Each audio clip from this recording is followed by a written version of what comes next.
Doctor ने आदमी से बोला आपके लड़का हुआ है। आदमी बहुत खुश हुआ, पर जब उसने अपने लड़के को देखा तो पता चला कि उसके कान नहीं थे। आदमी बड़ा दुखी हुआ।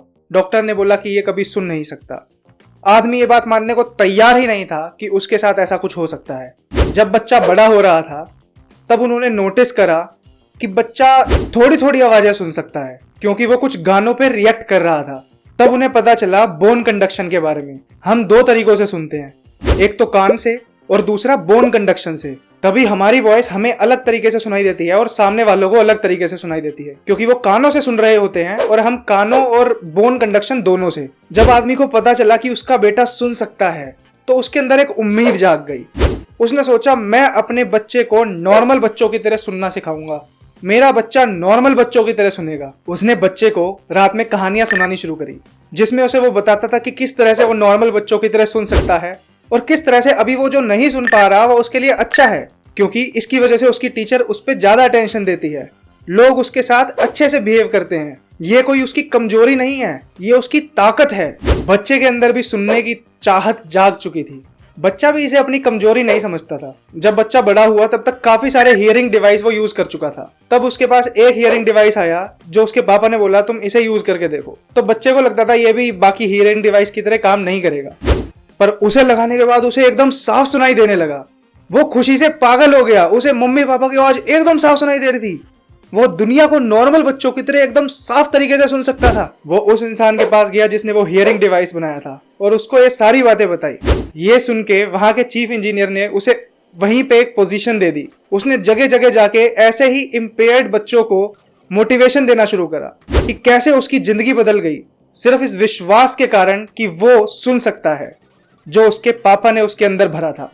उसके पापा ने उसके अंदर ये चाहत भर दी थी कि वो भी नॉर्मल बच्चों की तरह सुने, और उससे भी बड़ी बात कि वो इस बात पे पूरा विश्वास करता था। तो चाहत और विश्वास की वजह से एक बच्चे की जिंदगी बदल गई। उसके पापा का नाम था नेपोलियन हिल, जिन्होंने अपने विश्वास से अपने बच्चे को सुनने की क्षमता दे दी। जब नेपोलियन हिल छोटे थे तो वो एंड्रयू कार्नेगी के साथ बैठे थे, जो कि उस टाइम के बड़े बिजनेसमैन थे। तो एंड्रयू कार्नेगी ने नेपोलियन से बोला क्या तुम अपनी जिंदगी के 20 साल लगा के सारे सक्सेसफुल लोगों का इंटरव्यू ले सकते हो और सारे सक्सेसफुल लोगों के सीक्रेट से एक ऐसी बुक बना सकते हो जिसे स्कूल में पढ़ाया जा सके ताकि हर कोई अमीर बन सके? तो नेपोलियन हिल ने बोला हाँ मैं ऐसा जरूर करूंगा। और उन्होंने अपनी जिंदगी के 20 साल लगा के 500 से ज्यादा सक्सेसफुल लोगों के इंटरव्यू लिए, जिसके बाद उन्होंने ये बुक बनाई थिंक एंड ग्रो रिच, जिसमें उन्होंने सिर्फ अपनी सोच की वजह से कैसे अमीर बने एक पूरा प्लान लिख दिया। थिंक एंड ग्रो रिच का पहला सीक्रेट है डिजायर। एडविन सी बार्न्स एक गरीब लड़का था जो चाहता था कि वो उस समय के ग्रेट इन्वेंटर थॉमस एडिसन के साथ पार्टनरशिप करे, पर समस्याएं दो थी। पहला, वो फेमस नहीं था और वो पहले से एडिसन को जानता भी नहीं था। दूसरा, उसके पास पैसे भी नहीं थे कि वो एक सिटी ट्रैवल करके एडिसन के पास जा सके। पर उसके अंदर एक चाहत भरी हुई थी जिसकी वजह से उसने इन रुकावटों को पार किया। वो एक फ्रेट ट्रेन में एडिसन की सिटी में गया। जब वो उनके सामने आया और एडिसन ने उनको देखा तो वो कोई बहुत अच्छी हालत में नहीं थे, पर एडिसन ने उनकी आंखों के अंदर एक चाहत देखी कि वो सच में उनके साथ काम करना चाहता है। तो एडिसन ने उन्हें पार्टनर तो नहीं बनाया, पर उन्हें अपने साथ काम के लिए रख लिया। पर एडविन सी बार्न्स के अंदर चाहत भरी हुई थी कि मुझे पार्टनरशिप में आना है। तो वो काम तो कर रहा था, पर उसे मन मन में पता था कि एक ना एक दिन मैं थॉमस एडिसन के साथ पार्टनरशिप करूंगा। और देखते ही देखते वो दिन आ गया। एडिसन ने एक मशीन बनाई, एडिसन डिक्टेटिंग मशीन, जो कि उनके सेल्समैन मना कर रहे थे कि ये मशीन बिक नहीं सकती। एडविन सी बार्न्स को मौका मिला कि वो अपनी काबिलियत साबित कर सके। उसने एडिसन को बोला कि ये मशीन चलेगी और इसे मैं बेचूंगा। एडिसन को उस पर भरोसा था तो उन्होंने ये स्वीकार कर लिया। देखते ही देखते एडविन ने उस मशीन की काफी अच्छी सेल कर दी, जिससे एडिसन बहुत खुश हुए और उन्होंने इसका कॉन्ट्रैक्ट एडविन को ही दे दिया। पूरी कंट्री में ये बात फैल गई कि थॉमस एडिसन ने इस मशीन को बनाया है और एडविन ने इसको इंस्टॉल करा है। दोनों की पार्टनरशिप फेमस हो गई। एडविन बहुत अमीर इंसान बन गया, जिससे हमें पता चलता है कि एक बर्निंग डिजायर से एक गरीब इंसान भी, जिसके पास कुछ नहीं था, ना तो वो अच्छा पढ़ा लिखा था, ना उसके पास पैसे थे, ना वो एक फेमस इंसान था, वो भी सिर्फ अपनी चाहत से वो पा सका जो वो चाहता था, क्योंकि उसके अंदर एक बर्निंग डिजायर थी। नेपोलियन ने अपनी चाहत से अमीर बनने के 6 प्रैक्टिकल स्टेप्स बताए हैं। पहला, आप ये डिसाइड कर लो कि आपको एग्जैक्टली कितने पैसे चाहिए। दूसरा, आप ये सोचो कि इसके बदले में मैं क्या दे सकता हूं, चाहे आपके एफर्ट हो, टाइम हो, कोई स्पेशलाइज्ड स्किल हो या कुछ और हो। तीसरा, आप ये डिसाइड कर लो कि ये पैसे मुझे कब तक चाहिए। चौथा, जितने भी आपने अमाउंट डिसाइड करा है उसको पाने के लिए एक प्लान बनाओ और उस पर तुरंत एक्शन लो। पांचवा, आप उस सब की एक लिस्ट बनाओ जिसमें साफ साफ लिखा हो कि आपको क्या चाहिए, कब तक चाहिए, इसके बदले आप क्या देने के लिए तैयार हैं और आपका प्लान क्या है। छठा, आप उस लिस्ट को रोज सुबह और शाम को बोल बोल के पढ़ो। अपनी चाहत को पैसों में बदला जा सकता है, ये हम सीख सकते हैं एडविन सी बार्न्स से, जिनके पास कुछ भी नहीं था फिर भी सिर्फ अपनी चाहत के दम पे उन्होंने एडिसन के साथ पार्टनरशिप कर ली। दूसरा सीक्रेट है फेथ। अपनी लिस्ट से आप अपने आप को ऐसा फील कराइए कि आपके पास वो ऑलरेडी है, आप उस पैसों को फील कर सके कि आप ऑलरेडी वो सक्सेस अचीव कर चुके हैं। जब आप ऐसा विश्वास कर पाते हैं तो आने वाले कुछ ही टाइम में आप वो चीज अचीव कर पाते हैं। अब भाई सवाल आता है कि फेथ डेवलप कैसे किया जाए, तो उसके लिए तीसरा पॉइंट है ऑटो सजेशन। जब आप अपने आप को बार बार बताते हैं कि आप ये काम कर सकते हैं, आपको इस बात पे पूरा विश्वास है, तो आपका सबकॉन्शियस माइंड उस काम को करने के तरीके निकालता है और आपको विश्वास होता है कि आप उस चीज को अचीव कर सकते हैं जो आप चाहते हैं। इसे एक एग्जाम्पल से समझते हैं। जैसे एक क्रिमिनल होता है, जब वो पहली बार गलत काम करता है तो उसे बड़ा बुरा लगता है, उसे लगता है कि मैंने कुछ गलत करा है। पर जब वो बार बार वो गलत काम करने लगता है तब उसके लिए वो बहुत नॉर्मल हो जाता है, क्योंकि हमारा सबकॉन्शियस माइंड ऐसे ही काम करता है। अगर आप उसे बार बार पॉजिटिव थॉट दोगे कि तुम ये कर सकते हो, तो वो मान जाएगा कि हाँ हम ये कर सकते हैं और वो उस काम को करने के तरीके निकालेगा। पर अगर आप बार बार यही बोलते रहोगे कि नहीं कर सकते नहीं कर सकते, तो वो आपको ये बोलेगा कि हाँ आप नहीं कर सकते। तो ये चीज सीखिए कि आप किस तरह से अपने थॉट प्रोसेस को पॉजिटिव करके जो चाहें वो अचीव कर सकते हैं। फोर्थ सीक्रेट है स्पेशलाइज्ड नॉलेज। दो तरह की नॉलेज होती है, एक जनरलाइज्ड नॉलेज और एक स्पेशलाइज्ड नॉलेज। अगर आप किसी के साथ काम करना चाहते हैं तो आपको किसी सब्जेक्ट में एक स्पेशलाइज्ड नॉलेज की जरूरत होती है। वहीं अगर आप एक बड़ा बिजनेस बनाना चाहते हैं तो आपको ऐसे लोगों की जरूरत होती है जिनके पास स्पेशलाइज्ड नॉलेज हो। जैसे इलॉन मस्क अकेले इतनी सारी कंपनीज रन नहीं कर सकते, उनके पास एक मास्टरमाइंड ग्रुप है जिनके पास अपने सब्जेक्ट्स की स्पेशलाइज्ड नॉलेज है, जिसकी वजह से इतनी सारी कंपनीज उनकी सक्सेसफुली रन हो पा रही है। ये आपको डिसाइड करना है कि आपको किस चीज में स्पेशलाइज्ड नॉलेज चाहिए, पर वो सिर्फ स्कूल और कॉलेज से नहीं मिलेगी, आपको उसका प्रैक्टिकल यूज करना पड़ेगा। फिफ्थ सीक्रेट है इमेजिनेशन। ये ऐसा सीक्रेट है जिसकी वजह से इंसान आज धरती, वायु, आकाश सारी जगह पहुंच गया है। किसने सोचा था कि हम उड़ सकते हैं या पानी की गहराइयों में जा सकते हैं? ये सब पॉसिबल हुआ है इमेजिनेशन की वजह से। नेपोलियन बोलते हैं कि इमेजिनेशन दो तरह की होती है, एक सिंथेटिक इमेजिनेशन, एक क्रिएटिव इमेजिनेशन। सिंथेटिक इमेजिनेशन में जो चीजें ऑलरेडी हैं हम उनको मिला के कुछ नया बना देते हैं, और क्रिएटिव इमेजिनेशन में हम वो चीजें बना देते हैं जो कभी किसी ने सोची भी नहीं होती। क्रिएटिव इमेजिनेशन को अच्छा करने का तरीका यह है कि पहले आप अपनी सिंथेटिक इमेजिनेशन को अच्छा करें। जिस तरह से हम एक्सरसाइज करते हैं और हमारी बॉडी अच्छी हो जाती है, उसी तरह से अगर आप अपनी सिंथेटिक इमेजिनेशन अच्छी करते हैं तो धीरे धीरे आपकी क्रिएटिव इमेजिनेशन भी अच्छी हो जाती है। जितना ज्यादा आप अच्छे से इमेजिन करना शुरू करेंगे उतनी ज्यादा आपकी इमेजिनेशन पावर स्ट्रांग हो जाएगी। इमेजिनेशन से हम अपनी चाहत को, अपने सपनों को सच्चाई में बदल सकते हैं, जिसका उन्होंने एक एग्जाम्पल दिया। एक आदमी था डॉक्टर फ्रैंक, जो सोचता था कि स्कूलों में जो पढ़ाई होती है वो सही नहीं होती, उसका प्रैक्टिकल यूज होना चाहिए। तो वो एक ऐसा एजुकेशनल इंस्टीट्यूशन बनाना चाहता था जहां पे एजुकेशन को प्रैक्टिकली यूज किया जा सके, पर उनके पास पैसे नहीं थे। तो वो सोचते थे इसके लिए कम से कम $1 मिलियन लगेगा। तो उन्होंने सोचा अगर मेरे पास $1 मिलियन हुआ तो मैं क्या करूंगा। तो उन्होंने एक प्लान बनाया कि मैं इस तरह से इंस्टीट्यूट बनाऊंगा, इस तरह से प्रमोट करूंगा, इस तरह से चीजें होंगी। फिर उन्होंने इस प्लान को लोगों को बता दिया कि अगर मेरे पास $1 मिलियन हुए तो मैं एक ऐसा एजुकेशनल इंस्टीट्यूशन बनाना चाहता हूँ। 2 दिन के अंदर एक आदमी ने उनके आइडिया से प्रभावित होके, उनके पर्पस को देख के और उनके प्लान को देख के उन्हें $1 मिलियन दे दिए।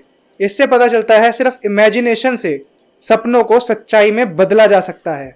अगर आपको अपने सपनों को सच्चाई में बदलना है तो आपको लाइक माइंडेड लोगों के साथ रहना होगा, एक मास्टरमाइंड ग्रुप बनाना होगा जो आपको आपके सपने अचीव करने में मदद करे, और आपको ध्यान देना होगा कि हर मेंबर को उससे फायदा हो। आपका मास्टरमाइंड ग्रुप अच्छे से रहना चाहिए, और अगर छोटी मोटी फेलियर्स आती भी रहती हैं तब भी उन्हें साथ मिलकर आगे बढ़ते रहना चाहिए। उसके लिए आपको एक अच्छा लीडर बनना पड़ेगा। नेपोलियन ने एक अच्छे लीडर की कुछ क्वालिटीज बताई, जैसे एक अच्छा लीडर बहादुर होना चाहिए, वो छोटी मोटी प्रॉब्लम से डरना नहीं चाहिए, वो सबके साथ फेयर होना चाहिए, उसके पास एक प्लान होना चाहिए और उसी के बेसिस पे उसके डिसीजन होने चाहिए। उसे लोगों की एक्सपेक्टेशन से ज़्यादा अच्छा काम करना आना चाहिए, उसे अपने फॉलोअर्स का ख्याल रखना आना चाहिए। अगर टीम कुछ अच्छा अचीव करे तो सबको क्रेडिट देना आना चाहिए, और अगर कुछ बुरा हो तो उसे फुल रिस्पॉन्सिबिलिटी लेनी आनी चाहिए। उसे टीम वर्क की इंपॉर्टेंस पता होनी चाहिए। उसे ये डर नहीं लगना चाहिए कि अगर कोई और लीडर बन गया तो वो मेरे को हटा देगा, बल्कि उसे अपने फॉलोअर्स में लीडर्स बनाने आने चाहिए ताकि वो उस लीडरशिप को मल्टीप्लाई कर सके। एक अच्छा लीडर और लीडर्स बनाता है। आज हमें हर इंडस्ट्रीज में अच्छे लीडर्स की ज़रूरत है, और पॉलिटिक्स में तो अच्छे लीडर्स की बहुत ज़्यादा ज़रूरत है। आपको टाइम टाइम पे सोचना होगा, क्या मैं जो गोल सोच रहा हूँ उसे अचीव कर रहा हूँ? क्या मैं लोगों के साथ अच्छे से रह रहा हूँ? क्या मैं एक अच्छा एनवायरनमेंट क्रिएट कर पा रहा हूँ? क्या मैं प्रोक्रास्टिनेट कर रहा हूँ या फिर काम कर रहा हूँ? क्या मैं लोगों की बुराई से डरता हूँ जिसकी वजह से मैं अपना काम अच्छे से नहीं कर पाता? आपको नए आइडियाज़ के लिए ओपन माइंड रखना होगा। 7th सीक्रेट है डिसीजन।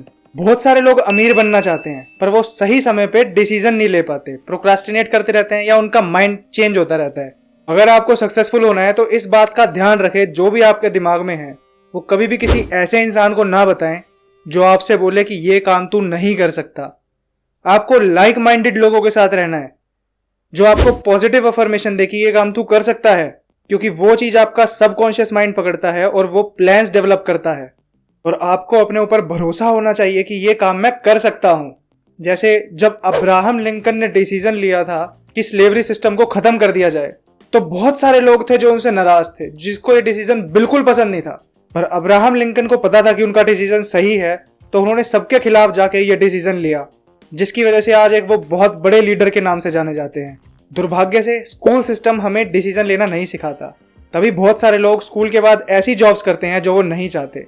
अगर आपको अमीर बनना है तो वो सिर्फ विशफुल थिंकिंग से नहीं होगा, उसके लिए एक डेफिनेट प्लान होना चाहिए, उसको अचीव करने की एक बर्निंग डिजायर होनी चाहिए, और रास्ते में कितनी भी रुकावटें आए उसको पार करने के लिए परसिस्टेंस होनी चाहिए।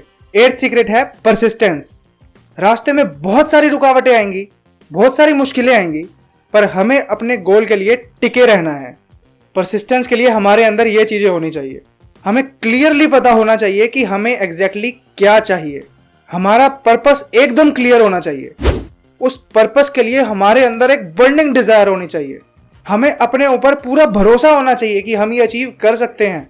हमारे पास एक डेफिनेट प्लान होना चाहिए कि एग्जैक्टली हमें करना क्या है। हमारे पास एक्यूरेट इंफॉर्मेशन होनी चाहिए ताकि हमारे प्लान में लूप होल ना हो और सब कुछ सही तरीके से काम करे। हमें लोगों के साथ कोऑपरेट करके काम करना आना चाहिए। हमारी विल पावर इतनी स्ट्रांग होनी चाहिए कि रास्ते में कितनी भी रुकावटें आए हम टिके रहें। और इन सब के लिए हमारी एक हैबिट होनी चाहिए कि हम हमेशा इसी तरह से परफॉर्म करें। जब हम डेली ऐसे काम करेंगे तो हमारी ये हैबिट बन जाएगी, जिससे हम अपने गोल्स को अचीव कर पाएंगे। 9th सीक्रेट है पावर ऑफ मास्टरमाइंड। जब हम नॉलेज को सही तरह से इंप्लीमेंट करते हैं तो उससे हमें पावर मिलती है। नॉलेज लेने के 3 तरीके होते हैं। फर्स्ट, क्रिएटिव इमेजिनेशन, जिससे हम इनफाइनाइट इंटेलिजेंस पा सकते हैं। सेकंड, अक्यूमुलेटेड एक्सपीरियंस, जिससे हम दुनिया में जो चल रहा है उससे सीख सकते हैं। थर्ड, एक्सपेरिमेंट एंड रिसर्च, जिस पे आज तक कुछ नहीं हुआ है उस पे हमें एक्सपेरिमेंट करके रिसर्च करनी होती है और पता लगाना होता है कि क्या चीज़ काम करती है। सारा काम हमें अकेले नहीं करना चाहिए, क्योंकि अकेला बंदा इतना सारा काम करके वैसे भी परेशान हो जाता है। तो हमें एक मास्टरमाइंड ग्रुप बनाना चाहिए जो कि अपनी स्किल्स का यूज़ करके उस गोल को अचीव कर सके। जैसे महात्मा गांधी ने इस सीक्रेट का यूज़ करके भारत को आज़ादी दिला दी। 10th सीक्रेट है सबकॉन्शियस माइंड। नेगेटिव इमोशंस जैसे जेलसी और नेगेटिव थॉट्स हमारे लिए जहर का काम करते हैं, ये हमारी प्रोग्रेस को रोकते हैं। वहीं पॉजिटिव इमोशंस जैसे एक्साइटमेंट हमारे को काम करने के प्लान बताते हैं, जिससे हम अपने डिज़ायर को रियलिटी में बदल सकते हैं।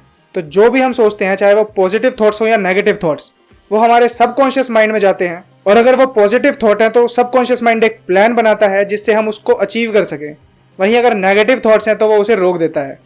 11th सीक्रेट है सिक्स्थ सेंस। सबको पता है हमारे पास 5 सेंसेस होती हैं, जैसे हम देख सकते हैं, सुन सकते हैं, किसी चीज़ को महसूस कर सकते हैं, सूंघ सकते हैं, टेस्ट कर सकते हैं। पर एक 6th सेंस होती है जिसकी वजह से हम क्रिएटिव इमेजिनेशन कर पाते हैं, जो हमें इनफाइनाइट इंटेलिजेंस देती है। इसी 6th सेंस की वजह से कई बार जो चीज़ें बिल्कुल इरेशनल लग रही होती हैं, जिसे लोग सोचते हैं ऐसे करेंगे तो लॉस होगा, पर उसके बाद भी इंसान अगर अपनी सिक्स्थ सेंस पे भरोसा करके वो काम करता है तो वो सक्सेस अचीव करता है। ये थे नेपोलियन हिल के सीक्रेट्स जिससे आप अमीर बन सकते हैं।